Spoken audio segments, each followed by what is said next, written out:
বেদে কন্যা, বাদুন্নি, বাইদানি, সাপুরে কন্যা, যে যেই নামে চিনেন না কেন তাদেরকে, তাদের মাঝে একটা ভালো দিক আছে যেটা আমাদের মতো মেয়েদের মাঝে নাই।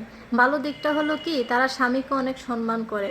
তারা সারাক্ষণ সাপের খেলা দেখায়, সিঙ্গা লাগায়, চোখের ফোক খোলে, যত যা কিছু আছে ভণ্ডগিরি করুক আর ভালোগিরি করুক, টাকা ইনকাম করে তারা স্বামীকে সব সময় খাওয়ায়, ঘরে বসে খাওয়ায়। সেই স্বামী তবু 4-5টা বিয়ে করে।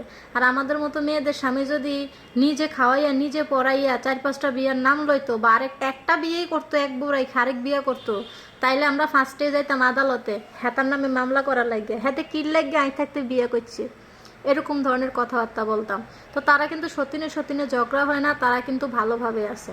আসলে একটা জিনিস আমি দেখলাম কি জানেন, সারাক্ষণ পরিশ্রম করার পরে যেখানে আমাদেরকে পুরুষরা খাওয়ায়, যেখানে আমাদের হাজব্যান্ডরা আমাদেরকে খাওয়ায়, প্রতিটা মেয়ের হাজব্যান্ড প্রতিটা মেয়েকে খাওয়ায়, ভরণ পোষণ, তেল সাবান সব কিছু দেওয়ার পরে যখন স্বামী একটু বিদেশে যায়, তারা সেই ধৈর্যটুকু অনেকে ধরতে পারে না, অনেক ধরনের কথা বলে। অনেকে তো বলে যে শারীরিক সুখে তো বড় সুখ, ভাত কাপড়ে কি পেট ভরে নাকি, নারীর তো আরও চাহিদা আছে, বিভিন্ন জনে বিভিন্ন কথাবার্তা বলে। তবে অনেক প্রবাসীর বউরা আছে খুবই ভদ্র, খুবই ভালো, তারা স্বামীর মতো ভালো।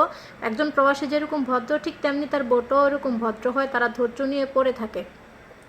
তো আসলে আমি আজকে চিন্তা করলাম, একটা বাদুর্নি বেড়ি দেখা কয় চোখের ফুক খুলি গো, সিঙ্গা লাগায় বাইদ্যা গো বউ, মানে খুব ভালো লাগলো আর কি। তো তাকে জিজ্ঞেস করলাম আপনার কি আপনার স্বামী কি করে? তো বললো যে স্বামী মাঝে মাঝে সাপের খেলা দেখায়, কাজ না থাকলে ঘরেই থাকে, আর 12 মাস নাকি উনি ওরা মাথায় দিয়ে এরকম মানে অনেক সময় ফেরিমাল বিক্রি করে, অনেক সময় এরকম পোক জোক সিঙ্গা টিঙ্গা খোলায় আর কি। তো আমি বললাম যে রাশি গুনতে পারেন নাকি? তো বলছে যে পারি। বলছে কত টাকা? তো বলতেছে 10 টাকা।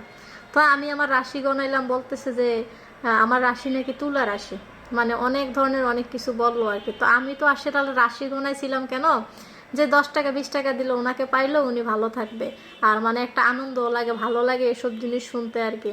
তো দেখতে দেখতে সোনালি দিনগুলো হারিয়ে যাচ্ছে। আসলে শহর অঞ্চলে বাইদানি ম্যানেজ করাটা খুবই কষ্ট, কিন্তু গ্রাম অঞ্চলে অ্যাভেলেবেল।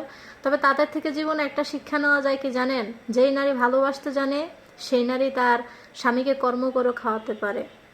আর যার সংসার করার ইচ্ছা থাকে সে যদি মানুষের দুয়ারে দুয়ারেও কাজ করে, তবুও কখনো স্বামীর কাছ থেকে ডিভোর্স চাইবে না, তালাক চাইবে না। আর যার সংসার করার ইচ্ছা নাই, সে স্বামী যদি একটু অচল হয়ে পড়ে, খুঁটিনাটি নর্মালি দোষ দেখিয়ে সে চলে যাওয়ার চেষ্টা করবে, বায়নাস থাকবে না। কারণ যে চলে যেতে চায় তাকে আপনি শত চেষ্টা করেও আটকিয়ে রাখতে পারবেন না।